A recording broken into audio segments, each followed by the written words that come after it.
खुदावंद आप सबको बरकत दे। आज का मजमून है फजल का साया।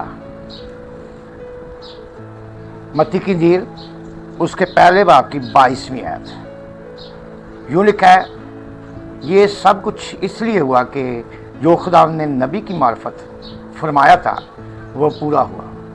देखो एक कुंवारी हामला होगी और बेटा जनेगी और उसका नाम इम्मानुएल रखेंगे, जिसका तर्जुमा है खुदा हमारे साथ। खुदा उनके बरकत उसके पाक कलम पढ़े और सुने लगा। फजल जो है, जब यीशु पैदा होने से पहले ही उसकी माँ पे खुदा के फरिश्ते ने आके बोला कि सलाम तुझ पर जिस पर फजल हुआ है। सबसे पहले यीशु की माँ पे फजल आ गया। उसके बाद में उसको उम्मीद हुई तो फिर फजल उसके रैम में चला गया। फिर साए वक्त पर वो 9 माह के बाद यीशु मसीह की पैदाइश हुई तो फजल मुक़द्दसा मरियम की गोद में आ गया। हालेलुया। और साथ साथ इब्लीस की तस्वीरें ऐसी मुक़द्दस हस्ती को छू नहीं पाई। कुंवारेपन की हालत में उसने हर तरह की लान तान सही और इसकी परवाह किए बगैर उसने उस सारे फजल को अपने अंदर कबूल कर लिया और खुदा की मर्ज़ी को पूरा किया। काश मैं और आप भी इसी तरह खुदा के फजल को अपने अंदर लें और उसके साया के अंदर रहकर अपनी ज़िंदगी को बसर करें। जिस शख्स पर, जिस ईमानदार पर, जिस गुनाहगार पर खुदा के फजल का साया होता है, वो कितनी भी आजमाइशों में आए। मेरा एक बेटा फजल के साए में रह के इब्लीस की गिरफ्त में आ गया, लेकिन वो गिरा नहीं रहा। 2, 4, 5, 6, 7 साल तक उसने बड़ी अजियत उठाई, लेकिन खुदा का फजल उस पर था। उसके साए के दायरे में मेरी और मेरे बच्चों की और मेरी बीवी की दुआएं थीं और वो उस दायरे से बाहर नहीं गया और इब्लीस की तस्वीरें उसको हलाक नहीं कर पाई। उसका नाम है सिलास विल्सन और खुदा का शुक्र है कि वो बहाल हुआ। इब्लीस अगराता है तो फजल के साया में जो ईमानदार माँ बाप बच्चे रहते हैं तो वो फिर उठ जाते हैं, क्योंकि खुदावन अपने लोगों को गिरा हुआ नहीं रहने देता, वो तन्हा नहीं छोड़ता। हालेलुया। और ये खुदा का फजल ही। और हमारा ख़ानदान 8 का अदद है। इसी तरह खुदा का बंदा नूह था, उसकी बीवी और 6 बच्चे थे। 8 का अदद जो है वो बादशाही का अदद है। और एक ख़ानदान जो खुदा उनको पसंद आया, मैंने नूह को देखा है, वो रास्तबाज है, दयानतदार है और खुदा उनके फजल के साया में रहकर वो ज़िंदगी बसर करता है और देखते देखते ऐलान करता है, तौबा कर लो, पानी का तूफान आने वाला है, बाज आ जाओ अपनी हरकतों से। लेकिन हद से ज़्यादा लोग बिगड़ गए। लेकिन नूह अपनी रास्तबाजी में कैसे कायम है? क्योंकि खुदा का फजल उस पर है। हालेलुया।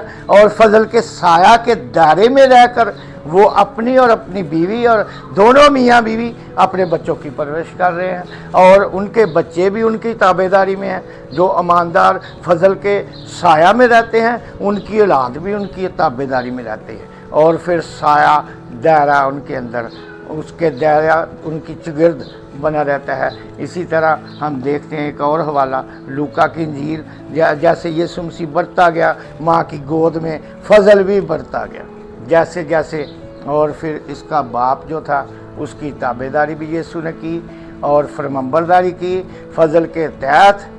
और फिर मुक़द्दसा मरियम जब उसकी माँ कोई आर्डर करती तो हमें काना गलील की जो शादी है उधर खुदा का फजल भी है और बाप, बेटे और माँ का फरमाबरदारी भी है।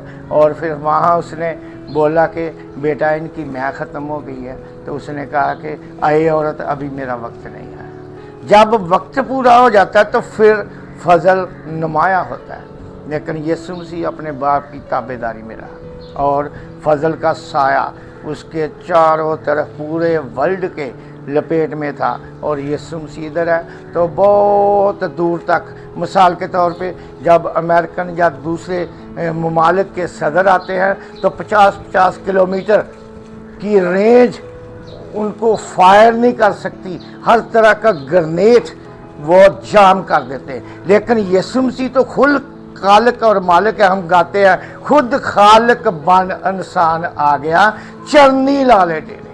तो पूरे वर्ल्ड का ही साया था उस पर। खुद कायनात का खलक करने वाला मुकद्दसा मरियम की गोद में आ गया। और फिर ये बड़ा और माँ और बाप की फरमाबरदारी में रहा। और फिर इसने अपनी माँ को मना भी कर दिया, लेकिन आगे जाके इसने बोला कि मटकों में पानी भर दो, ये फजल है। और फिर आर्डर कर दिया, कोई उसमें मिक्सअप नहीं किया, कोई केमिकल नहीं मिलाया। और उसने कहा कि मेरे मजलिस को पेश कर दो, ये है फजल का साया। यीशु ने कहा। और फिर पीने वालों ने कहा कि आपने नाकस में तो पहले पेश कर दी और ये अच्छी में आपने, यानी कि यीशु ज़िंदगी का पानी है, यीशु ज़िंदगी की मैं है। अगर हम उसके फजल के साया के नीचे रहें तो वो टेस्टी मैं जो खुदा का कलाम है हम रोज़ बरोज़ अगर अपने अंदर लें तो फिर फजल का साया उसका दायरा हम पे आएगा। तो फिर हम देखते मत्ती की अंजील उसके 17वें बाब की 3री आयत। और देखो मूसा और एलिया उसके साथ बातें करते हुए उन्हें दिखाई दिए। पतरस ने यीशु से कहा, आए खुदावन, हमारा यहाँ रहना अच्छा है, मर्जी हो तो मैं यहाँ 3 डेरे बनाऊं, एक तेरे लिए, एक मूसा के लिए और एक एलिया के लिए। 5वीं आयत। वो ये कह रहा था कि देखो एक नूरानी बादल ने उन पर साया कर लिया और उस बादल में से आवाज़ आई, ये मेरा प्यारा बेटा है जिससे मैं खुश हूँ, इसकी सुनो। यानी कि हमें यीशु मसीह की सुननी है, पतरस की नहीं सुननी। हमने एलिया और मूसा के लिए मज़बानी कुर्बानियाँ नहीं चढ़ानी, उसके करैक्टर किरदार को देख के, जैसे मूसा खुदा की फरमाबरदारी में और पुरफजल के साया के नीचे रहा और 40 साल तक इसने बादशाह के घर में परवरिश पाई, अच्छी तलीम पाई। खुदा ने इसकी ज़िंदगी में जो बचपन ही में मंसूबा रखा था और उस फजल के तहत ही इसकी माँ ने उजरत भी ली और खुदा के कलाम की शीरियत भी इसे सुनाई अपनी गोद में। हमेशा माँ की जो गोद है वो पुरफजल गोद होती है। खुदा का खौफ रखने वाली जो माँ है वो अपने बच्चों को फजल के साया की तरबियत देती है। और फिर बड़ा होकर मूसा ने अपनी माँ की तलीम को कबूल किया, ना कि फ़िरौन की शाही रहाइश, सुकून, शान, शौकत को उसने रद्द कर दिया। उसने खुदा के फजल की आवाज़ को ही सुना और उसके साए में रहकर उसने ज़िंदगी, और फिर वहाँ से वो बियाबान में चला गया। 40 साल तक उसने भेड़ बकरियाँ चलाई एक अच्छे चरवाहे की तरह, लेकिन फरमाबरदारी। और जब ये 80 साल का हुआ है तो फिर इसे इख्तियार का एक डिप्लोमा मिला। जैसे हम छोटा बच्चा या बच्ची नर्सरी क्लास में दाखिल कराते हैं तो फिर करते करते वो मैट्रिक करता है, तो फिर 10वीं क्लास पास करता है तो उसको एक सर्टिफिकेट मिलता है, डिप्लोमा, कि ये 10वीं पास है, ये सर्टिफिकेट है। 40 साल का डिप्लोमा इसने बनी इसराइल कौम को अपनी कुव्वत और ताकत और खुदा के फजल को हटा के अपना जो इख्तियार इसके पास था मूसा फ़िरौन के दौर का, उसको इस्तेमाल करना चाहा, लेकिन वो गलत था। खुदावन इसे चाहता था कि तू फजल के साया में आए और फिर मेरे हुक्मों को गौर करे और उन पर अमल करके फिर तुझे मैं इससे भी बड़ा इख्तियार दूँगा। हालेलुया। तो फिर मूसा जब 80 वर्ष का हुआ तो खुदा का फजल एक झाड़ी में रूनुमा हुआ, एक आग की लपेट में झाड़ी आ गई है। तो मूसा देख रहा दोपहर का वक्त है कि पत्ते भी नहीं जल रहे, ये झाड़ी के ऊपर आग कैसे लग गई है। मूसा कतरा के तो उनको देखने गया, तो फिर क्या हुआ जी, आगे से आवाज़ आई, अय मूसा अपने पाँव से जूता उतार दो। अब इसको तरबियत जो है ना फजल के साया के अंदर रहने वाली देने लगा खुदा। अपने पाँव से जूता उतार दो और जिस जगह तू खड़ा है ये पाक है।